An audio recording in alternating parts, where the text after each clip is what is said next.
Hey everyone, this is Pete, and welcome back to Atari A to Z Flashback, a series of explorations of the 150 games that make up Atari Flashback Classics for Nintendo Switch. Today's game is Steeplechase. This was a 1980 release for Atari 2600, developed by Atari, but one of just 3 titles that were released as exclusives for Sears Tele-Games label, rather than via Atari themselves.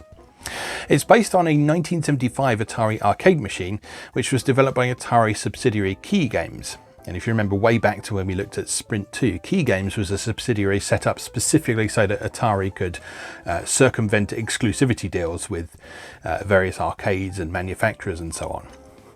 The arcade original version of this game was for 6 players, and the 2600 version actually allows 4 players because you control it with paddles, and paddle controllers connected to the Atari 2600 in pairs. So you plugged 1 pair of paddles into each controller port, and you could have up to 4 players playing. So let's give it a go for ourselves. Let's go play Steeplechase. Okay, welcome back to Atari Flashback Classics, where today we're taking a look at Steeplechase, one of 3 games that was exclusive to the Sears Tele-Games label. Now, if you're not familiar with that, what happened with the Atari 2600 is that Atari released it themselves as the video computer system, but they also allowed Sears to sell it with their own branding on it. So the system was basically the same as the old, I think it was the Heavy Sixer model, but it was called the Tele-Games system instead of the video computer system. It was identical in pretty much every way aside from branding. So it ran all the same games, it accepted all the same controllers and accessories and that sort of thing.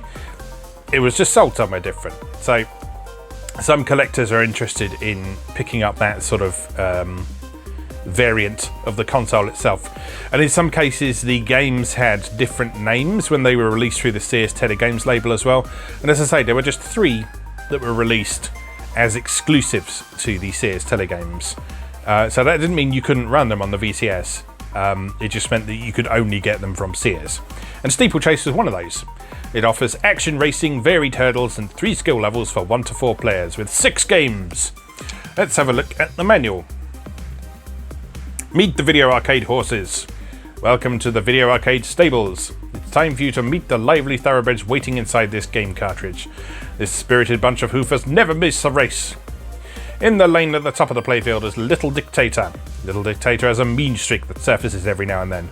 Once, after losing a race, he ate the entire grandstands. The horse in the next lane was aptly named Just Missed. Just missed every race he had ever entered before coming to our stables. Now he's as dependable as a horse could be. He doesn't win every race, but he never misses one. Absent Mind occupies the 3rd lane down. He tends to forget things occasionally. One time during a race he completely forgot what he was supposed to be doing and ended up selling programs to the spectators lined up at the railing. And the horse at the bottom lane of the playfield is the pride and joy of the video arcade stables. Lucky Devil is his name. He's become so wealthy from winning races that he now lives at the infamous Horse Heaven penthouse. At Horse Heaven, he sleeps in a hoof-shaped waterbed, dines regularly on caviar-flavoured oats and carrots, and drinks champagne while lounging in his Gucci loafers and satin dinner jacket. So now you know a little about the video arcade team of horses. You can go against them in any one of the 6 games, or you can pick one of them as your own mount. Who knows, you may end up in Horse Heaven yourself someday. Alright, so all of that is pretty much irrelevant because all the horses are the same, they're just different colours. Right, the object of Steeplechase is to be the first player to advance your horse to the right side of the screen display. Each horse gallops at a given speed from left to right. While the horse gallops, hurdles of different sizes approach the horse from right to left. Your task is to jump and clear the hurdles and get your horse to the finish line first. As you are jumping each hurdle, your horse actually has no motion from left to right. Whenever you hit a hurdle, your horse loses some horizontal position while it falls to the ground and gets up. The higher you jump your horse, the easier it is to clear all hurdles. However, the higher you jump, the more time it takes to clear the hurdles and the more time it takes to reach the right hand side of the screen. The height of a jump can be set by adjusting the height indicator bar, and you do that using the panel controller. And as the game progresses, it gets faster. So the hurdles come more quickly, the horses move more quickly across the screen, and because they're further across the screen as well, you have less time to react to the incoming fences as well. Right, so what are the game variations? All 6 games can be played by 1, 2, 3 or 4 players. Games 1, 2 and 3, the spacing between hurdles in these games is uniform, meaning that the distance between all hurdles is the same, enabling you to establish a rhythm. In Game 1, the computer horse or horse's racing ability is poor. In Game 2, the computer horse's ability is good, and in Game 3, it is excellent. And in Games 4, 5 and 6, the spacing is random, and that just means that the computer horse's racing ability is poor, good, or excellent, again, across those 3 versions. So if you're playing this with a full 4 players, game number is pretty much irrelevant, aside from choosing Game 1 or Game 4, because there's no computer-controlled races if you're playing 4-player. But for the most part, you're probably most likely to be either playing this by yourself or maybe with 1 or 2 other people. Right, let's give it a go. Okay, so as you can see, we can switch between the different games. And as usual in Atari Flashback Classics, up at the top of the screen, it's giving us a helpful tip explaining what each difficulty level is. So we'll start with game number 1, uniform hurdles and a poor computer skill. And by default, we are in control of the horse at the bottom. So we are the yellow horse. We are the pride and joy of the video arcade stables.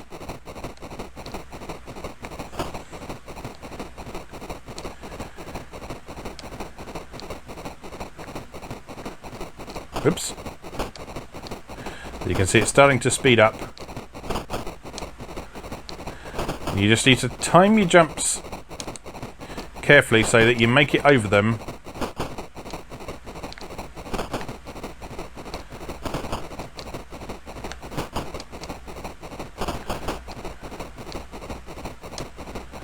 But you also want to try and balance doing the shorter jumps with the smaller fences and doing that a bit later, because that allows you to make it more rapid progress. So there's actually only 3 heights of jump you can do.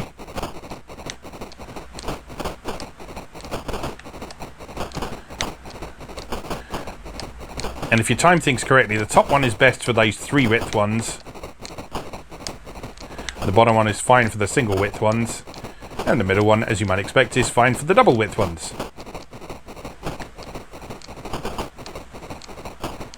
Of course, there's nothing stopping you just putting it on full height for the whole thing and just using the timing of the fire button. And in fact, when you're playing on the easiest difficulty like we are here... There we go. Okay, so the race ends at 3 minutes regardless of whether or not anyone finished. And I was furthest ahead there, so I won. Alright, let's go for uniform hurdles with good computer skill this time. Hit fire to start. And off we go. Oops.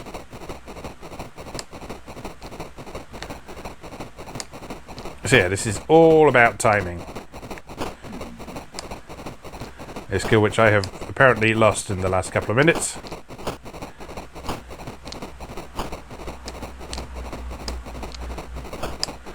Look at them go!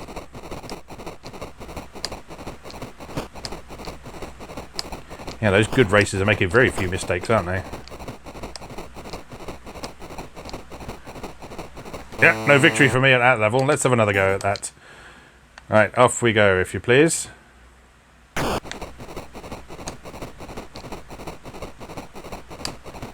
Too late.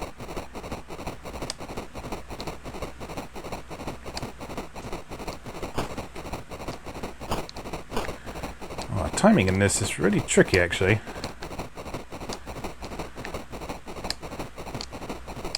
I'm getting it. As soon as you feel like you might be starting to get it, though, it speeds up. And then that throws your timing off again.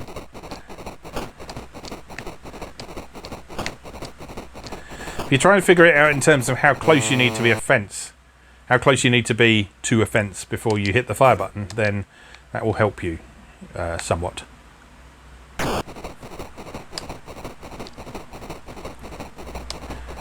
And with how large 2600 pixels are, that's fairly easy to do. You can actually count pixels.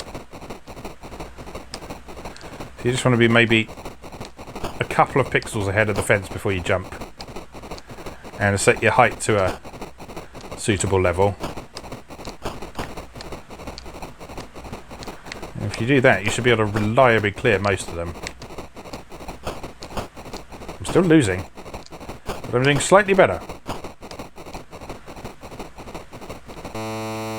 Alright, that wasn't so bad. Try again.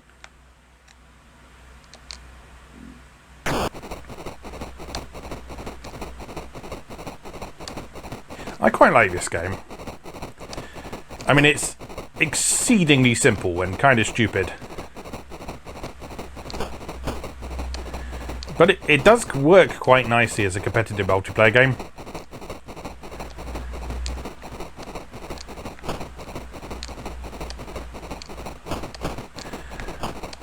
And it's one of those games you could probably hand the controller to pretty much anyone and be able to have a good time with them.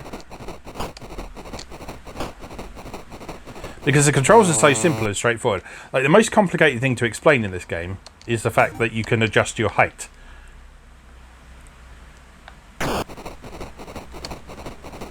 So once the people you're playing with have got their head around that side of things,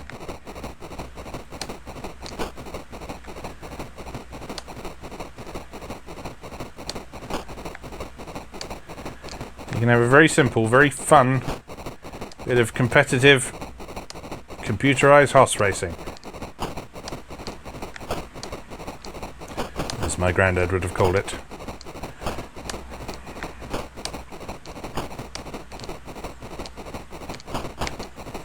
Gonna race the osses, he would say. He wouldn't. I don't think he ever saw this game. But I feel like if he had seen this game, he would have referred to it as racing the osses. Right, come on.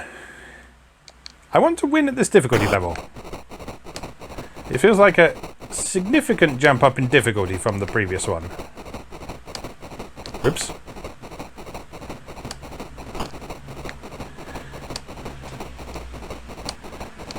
Doesn't help that I keep cocking up, of course.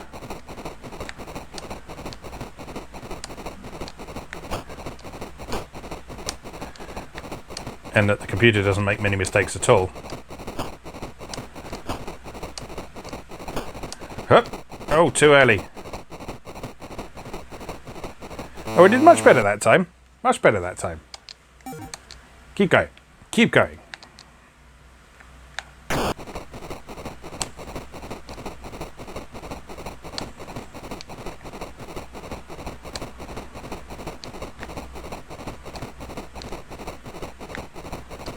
Yeah, it really is all about that careful timing.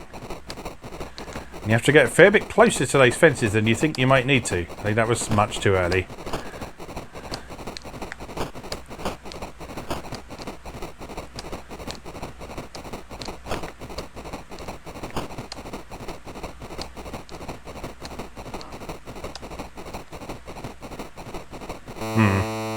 Alright, well, let's see what excellent computer skill looks like, shall we?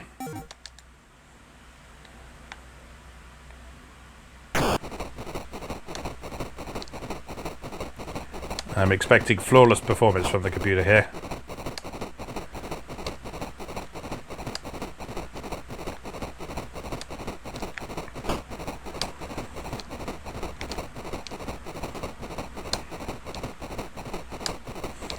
I think I did hear one mistake, so it's not completely predictable.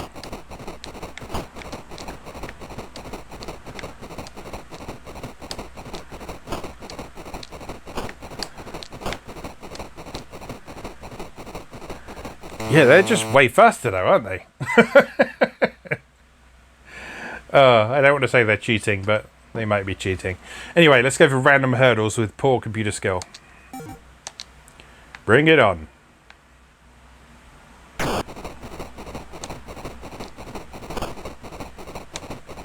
So there's now varying amounts of time between the hurdles. This means that you need to keep a much more careful eye on where you are.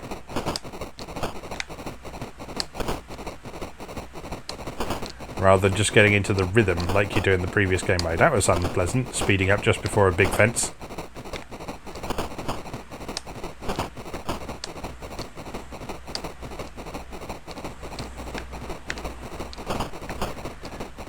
Yeah, look how much easier this is. Like, I'm making mistakes, but the computer is making so many mistakes, it's just making pretty much no progress whatsoever.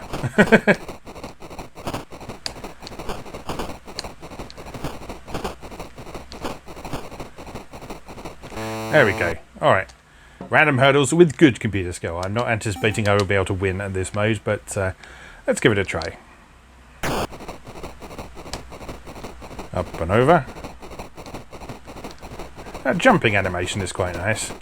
The horse running animation is a little less good, but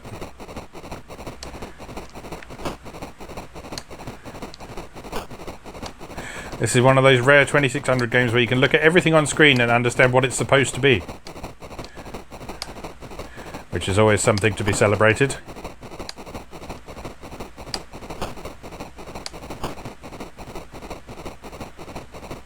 Oh, I did much better that time.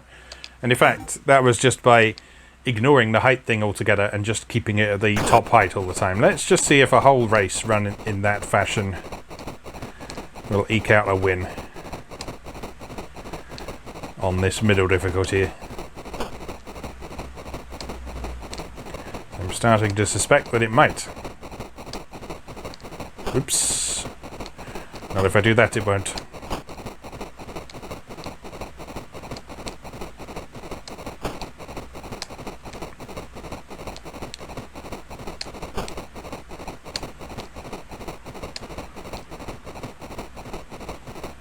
I came closer though. If I hadn't fucked up, that would probably have worked.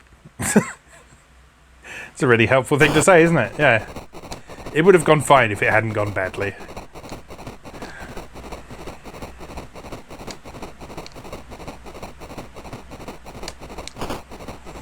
Oh no, they are still pulling ahead a bit. So they are still making use of the height control.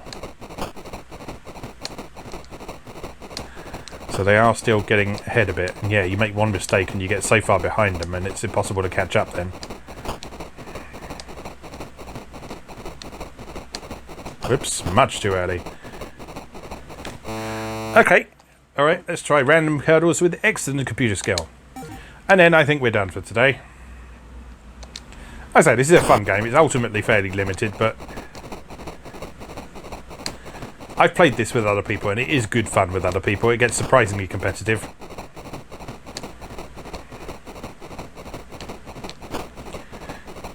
Particularly in your first sessions where everyone is just tripping over every hurdle.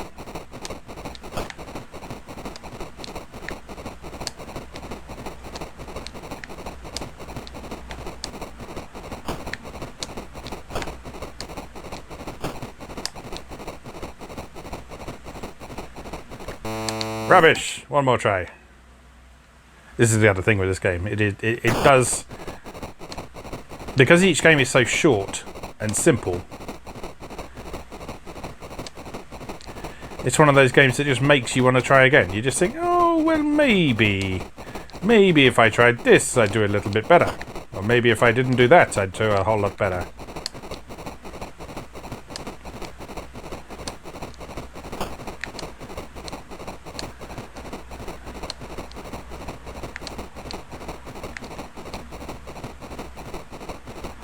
Oh, that's probably my best run yet against the hard opponents. Last try. And then we're done for today. Come on, bring it on, Hoss.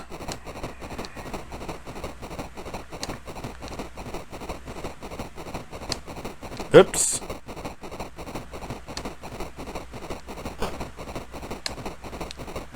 Come on, jump properly, please, thank you. Oh, this is unacceptable.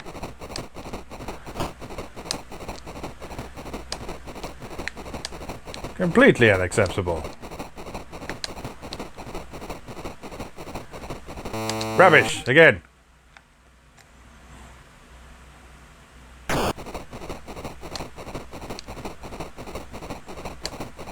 So the reason you have that brief pause at the start, by the way, is that it gives all four players the time to press their fire buttons and enter as a human competitor.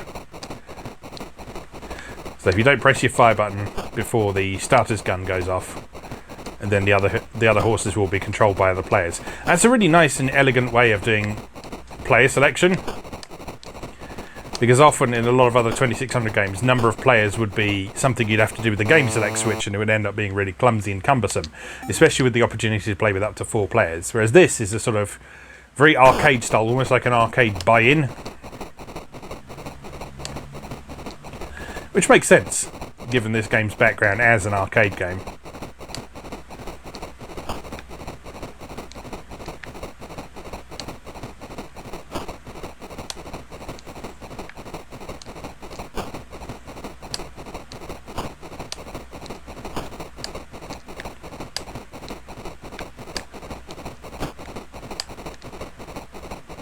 This is not going well. I know I said one more go several goes ago, but let's have one more go. One more go. This is probably the last try. Probably.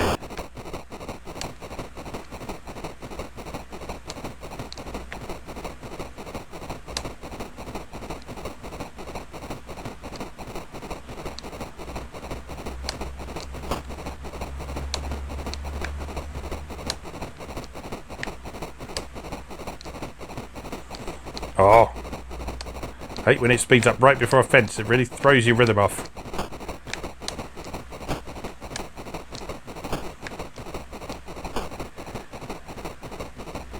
That was awful. I'm not letting that be my last run. This really is it. This really is it.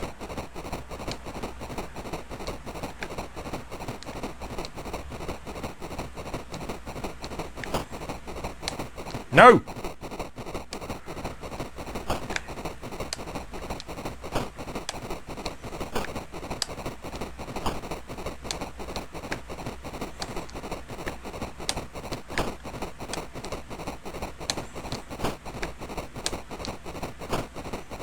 That was the worst run I've had all day.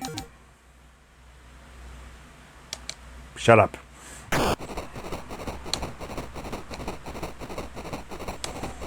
Won't have you judging me.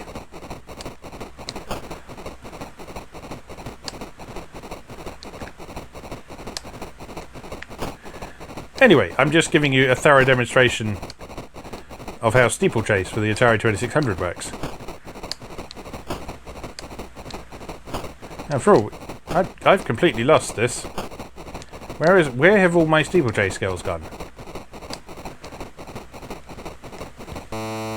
Maybe it is time to finish. Or maybe it's time for one more go.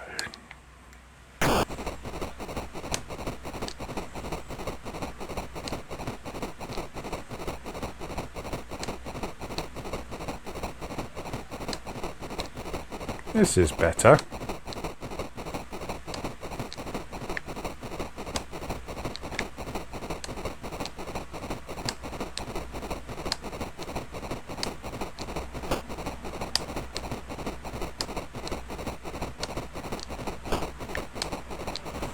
Yeah, they haven't made any mistakes whatsoever, have they? And this, oh, two of them won that one. Okay, I think that's probably enough. Otherwise, I'm going to be hearing that galloping noise in my sleep, which I probably will anyway. After all that, anyway, Steeplechase for Atari 2600, or the Sears Tele-Games, if you will. I think it might have been called the Sears Video Arcade. Thinking about it, hence the mention of Video Arcade in the instruction manual. Yeah, the brand was Tele-Games. And I think the console was called the Sears Video Arcade. I forget. It's not something that happened over here, so it's something that I've just sort of picked up through watching other retro YouTubers and that sort of thing. But yeah, feel free to correct me if I got any of that wrong. Anyway, Steeplechase for the Atari 2600. As always, thank you very much for watching, and I'll see you again next time.